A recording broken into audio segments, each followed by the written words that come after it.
Essa história. Tem um médico suspeito de matar 2 pessoas. Você não vai acreditar no que aconteceu. Lembra de um assassinato que nós falamos dentro de uma clínica de olhos?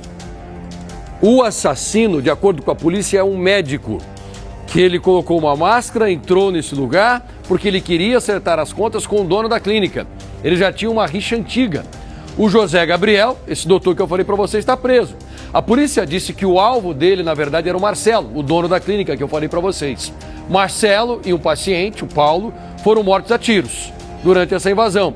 Tem um terceiro homem que também ficou baleado, conforme eu falei para vocês aqui no Balanço Geral.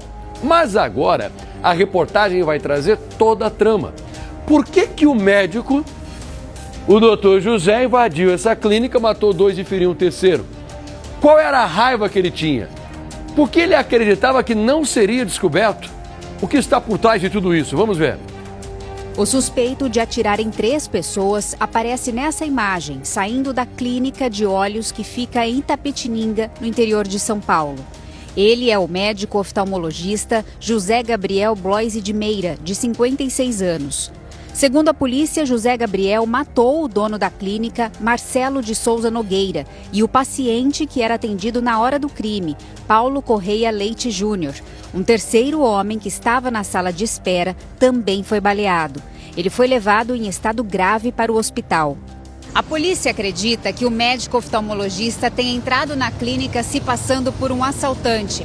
Ele teria rendido os 3 homens e atirado contra eles. Antes de fugir, ele ainda tentou incendiar o consultório usando álcool em gel. Nós temos a certeza que ele entrou sozinho e saiu sozinho no local. Mas a dinâmica, nós acreditamos que ele simulou um assalto justamente para render as vítimas que estavam ali, fez elas se ajoelharem ou se deitarem ou se renderem e efetuou os disparos. Na casa de José Gabriel, a polícia encontrou a arma que teria sido usada no crime. Parece que se tratava de um CAC. Vamos analisar essa questão, inclusive, da arma. Uma das vítimas, Paulo Correia Leite Júnior, foi até a clínica na companhia da esposa e da filha do casal, de apenas 1 ano de idade. As 2 escaparam do atirador porque a mãe foi até o carro da família com a criança bem na hora do crime. Uma possível disputa de mercado entre o médico oftalmologista e o dono da clínica é investigada pela polícia como a motivação para as mortes. E nós acreditamos que a motivação seja prominente de uma rixa. A defesa de José Gabriel não foi encontrada para comentar a prisão do médico. Mas é inacreditável pensar que um médico tem coragem de matar 2 pessoas simplesmente porque ele estava de olho na clientela do adversário dele, na clientela do concorrente no mercado de trabalho. Quero conversar com a Lorena Coutinho, a nossa repórter que está ao vivo investigando esse caso absurdo que choca São Paulo agora. Bom dia para você, Lorena. Bom dia, Passaia. Bom dia a todos que acompanham o Balanço Geral. Como você bem disse, inacreditável, mas ao mesmo tempo chocante, né, Passaia? Nós estamos aqui em Itapetininga, interior de São Paulo, Passaia, bem em frente à clínica. Eu vou pedir aqui para o Antônio, meu cinegrafista, mostrar em frente à clínica onde estavam Marcelo, o optometrista, também um paciente sendo atendido naquele momento e um amigo desse paciente. Olha só. Segundo informações, a gente conversou aqui com os moradores que estão muito nervosos, que estão com medo, até porque não sabem como é que vai ser o desfecho, porque o médico José Gabriel está preso, mas ninguém sabe se ele vai ser solto na audiência de custódia.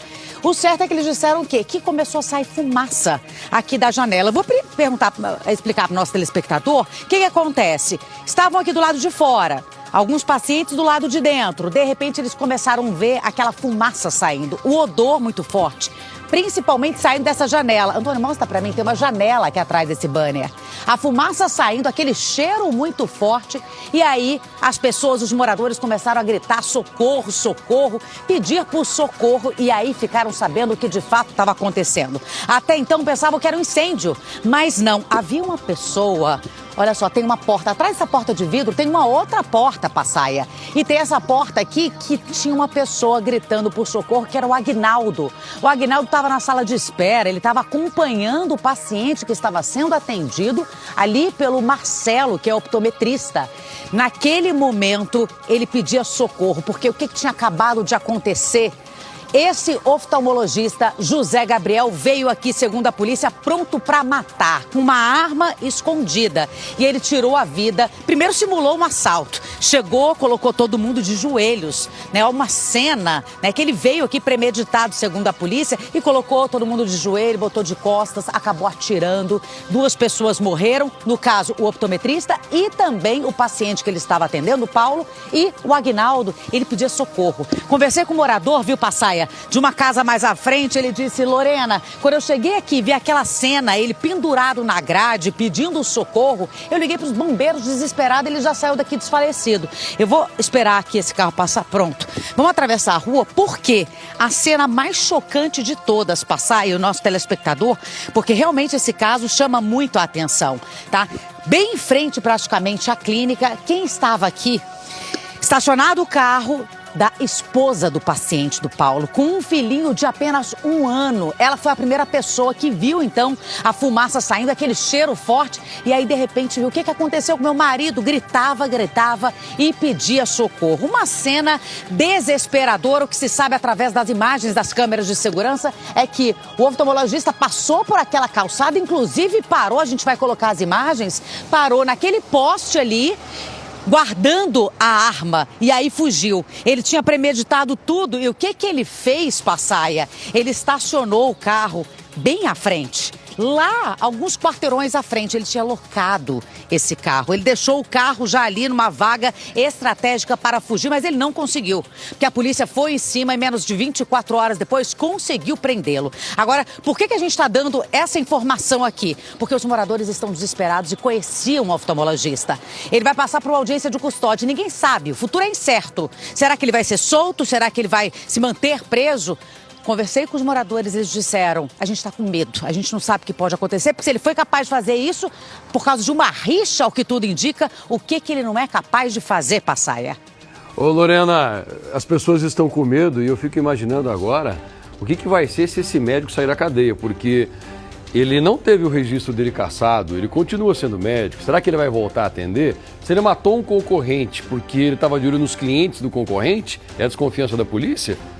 De repente ele vai voltar a trabalhar normalmente ali na cidade, não vai? Esse é o temor. Agora, você percebe que como a gente vive uma insegurança tão grande em todo o estado, o sujeito vai lá e simula um assalto. E aí achando que a polícia vai acreditar. E a polícia não acredita nessa história, evidentemente. Agora, na audiência de custódia, tudo pode acontecer, né, Passaia? Pode ser que ele seja solto, né? Exatamente. Ô Lorena, eu quero que você fique muito atenta, tá? Porque a qualquer momento pode surgir a informação da soltura ou então da prisão desse homem, da continuação da prisão dele, que é, na minha opinião, o que ele merece. Obrigado por enquanto.